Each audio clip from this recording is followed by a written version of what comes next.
Hey friends, I hope आप सब बहुत अच्छे से होंगे। दोस्तों, एक बड़ी अपडेट उत्तर प्रदेश लोक सेवा आयोग इलाहाबाद से आ रही है। वो बड़ी अपडेट ये है, एक बड़ी खुशखबरी ये है कि लोक सेवा आयोग ने जीआईसी लेक्चरर हिंदी के लिए डॉक्यूमेंट्स वेरिफिकेशन की तिथि जो है वो जारी कर दी है। हमारे बहुत सारे साथी अभी हमसे जो है वो पूछ रहे थे कई बार कि हिंदी के डॉक्यूमेंट्स की तिथि कब है, हिंदी का जो डॉक्यूमेंट्स वेरिफिकेशन है वो कब होगा। तो आपका इंतज़ार ख़त्म हो गया है। हम कल के बारे में बोल रहे थे लेकिन आयोग ने आज ही जारी कर दिया है। आइए देखते हैं कि हिंदी का जो डॉक्यूमेंट्स वेरिफिकेशन है वो कब कब होगा। तो प्रेस विज्ञप्ति संख्या ये दिनांक 22/6/2022 के क्रम में प्रवक्ता पुरुष महिला राजकीय इंटर कॉलेज मुख्य परीक्षा 2020 में केवल लिखित मुख्य परीक्षा के आधार पर प्रवक्ता पुरुष महिला हिंदी पद हेतु सफल अभ्यर्थियों के अभिलेख सत्यापन निम्न कार्यक्रमानुसार संपन्न होने हैं।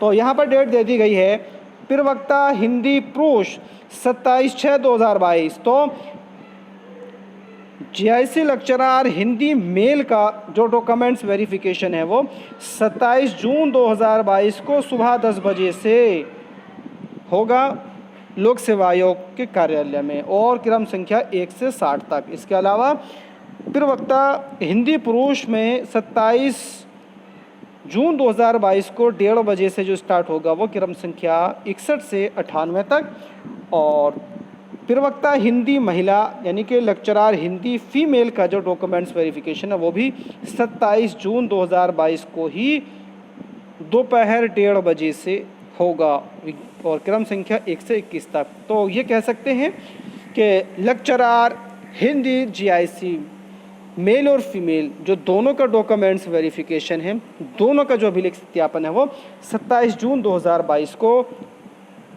उत्तर प्रदेश लोक सेवा आयोग में ही होगा। आइए अब और देखते हैं कि आपके लिए इन्होंने क्या क्या कहा है, क्या क्या आपको लेकर के आना है। तो सबसे पहले ये कहा है कि इन्होंने आप जो है वेबसाइट पर जाएं और डॉक्यूमेंट्स वेरिफिकेशन सेट पर जाएं और वहाँ से जो है क्लिक करके रजिस्ट्रेशन नंबर बेसिक डिटेल भरें, और पूर्व में भरे गए अपना ऑनलाइन आवेदन फॉर्म, प्रमाणीकरण प्रपत्र, देशना पत्रक और अंक तालिका यानी कि मार्कशीट को मुद्रित करके उसके साथ समस्त शैक्षिक अभिलेख प्रमाण पत्रों की स्व प्रमाणित 2 प्रतियां 2 सेट तैयार करें और प्रत्येक पृष्ठ पर निर्धारित स्थान पर हस्ताक्षर कर दें। उसके बाद राजपत्रित अधिकारी यानी कि गजेटेड ऑफिसर से आप जो है 2 प्रमाणित फ़ोटो लेकर के जाएंगे अपनी नियत तिथि एवं नियत समय पर। तो सुबह में आपको 9:30 बजे वहाँ पर पहुँचना है। अगर आप लेट भी हो जाते हैं तो कोई प्रॉब्लम नहीं है, घबराने की बात नहीं है। तो इससे न घबराएं कि अगर आप लेट हो जाते हैं, कोई ऐसा मसला नहीं है।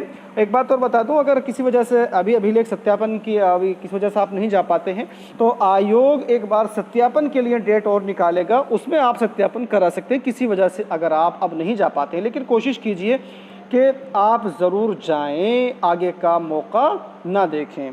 इसके अलावा यहाँ पर ये कह रहे हैं कि अभिलेख सत्यापन के समय शैक्षिक अर्हताओं तो संबंधित समस्त अंक तालिकाओं, उपाधि एवं प्रमाण पत्रों की मूल प्रतियां भी अपने साथ अवश्य लाएं। तो आपको 2 सेट फोटोकॉपी के लेके जाने हैं और सभी अपने ओरिजिनल डॉक्यूमेंट्स लेकर जाने हैं, और यहाँ तक कि आप अपने ग्रेजुएशन के first year, second year, third year की मार्कशीट और पीजी फर्स्ट ईयर और पीजी सेकंड ईयर यानी कि लास्ट ईयर की मार्कशीट और जो डिग्री है यानी कि जो सनद सर्टिफिकेट है वो आप लेकर के जाएंगे। इसके अलावा अगर आप रिजर्व कैटेगरी से हैं तो रिजर्वेशन के लिए जो भी आपका सर्टिफिकेट है वो लेकर के जाने हैं, आपको मूल निवास लेकर के जाना है।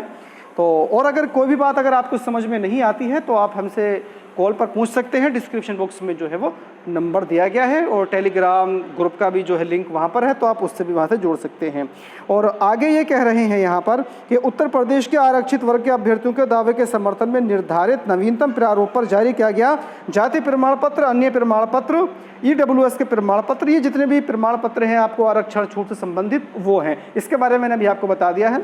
ये कह रहे हैं कि नवीनतम प्रारूप पर अगर आपके पास में अभी हाल फिलहाल का ही लास्ट 6 मंथ का आपका जो मूल निवास है वो बना हुआ है, आपका जो जाति प्रमाण पत्र है वो बना हुआ है, तो आप उसको लेकर के जा सकते हैं, कोई परेशानी नहीं है, वो भी चलेगा। और आगे इन्होंने कहा है यहाँ पर केंद्र अथवा राज्य सरकार में कार्यरत अभ्यर्थी को सेवायोजक सक्षम अधिकारी द्वारा जारी अनापत्ति प्रमाण पत्र मूल रूप में, अगर आप पहले से ही किसी सरकारी सेवा में हैं, चाहे वो स्टेट गवर्नमेंट है चाहे वो सेंट्रल गवर्नमेंट की है, तब आपको वहाँ से एक NOC लेकर के जाना होगा नो ऑब्जेक्शन सर्टिफिकेट। अदरवाइज आप लिखते हैं कि आप गवर्नमेंट जॉब में हैं और आप एनओसी नहीं लगाते हैं, तब आपसे एक अंडरटेकिंग फॉर्म भरवाया जाएगा और आपका जो अभिलेख सत्यापन के बाद निदेशालय को फाइल जानी होगी तब तक नहीं जाएगी, तब तक आप अपना एनओसी जमा नहीं कर देते हैं। तो अभी वक्त है, अगर आपने एनओसी नहीं बनवाई है तो फ़ौरन एनओसी बनवा लीजिए और एनओसी लेकर के अभिलेख सत्यापन डॉक्यूमेंट्स वेरिफिकेशन के लिए आप जाइएगा। तो ये सारी बातें यहाँ पर लिखी गई हैं, अगर आप ओरिजिनल लेकर नहीं जाते हैं तो आपको परेशानी उठानी पड़ सकती है। तो फ्रेंड्स एक बात यहाँ पर थी, वो उससे हमारे साथी परेशान होते हैं कि फ़ोटो किस तरह से अटैच कराएं राजपत्रित अधिकारी से। तो इसके लिए मैं आपको बता दूं, एक सादा पेज लें जो A4 साइज़ का जो कोरा पेज होता है, ब्लैंक पेज, वो लें और दोनों फ़ोटोओं को आप बराबर जो है वो चिपका दीजिए और उसके बाद वहाँ पर नीचे अपना नाम और अपना पिता का नाम, अपना आधार नंबर छोड़ दीजिए, कोई बात नहीं है, मोबाइल नंबर ज़रूर लिख देना, वो सब लिख करके अटैच करा ले। अगर बाई चांस कहीं खो जाता है और नाम नहीं होता है तो परेशानी होती है कि किसका फ़ोटो है। अगर आपका नाम होगा और आपका वहाँ एड्रेस होगा तो ये मालूम हो जाएगा कि ये फला बंदे का ये फ़ोटो है। तो इस तरह आप इसको जो है टेस्ट करा सकते हैं। अगर फिर भी कोई परेशानी आपको समझ में नहीं आती है तब आप मुझसे रब्ता कर सकते हैं, मुझसे कॉन्टैक्ट करके मालूम कर सकते हैं। नंबर जो है वो डिस्क्रिप्शन बॉक्स में आपको मिल जाएगा।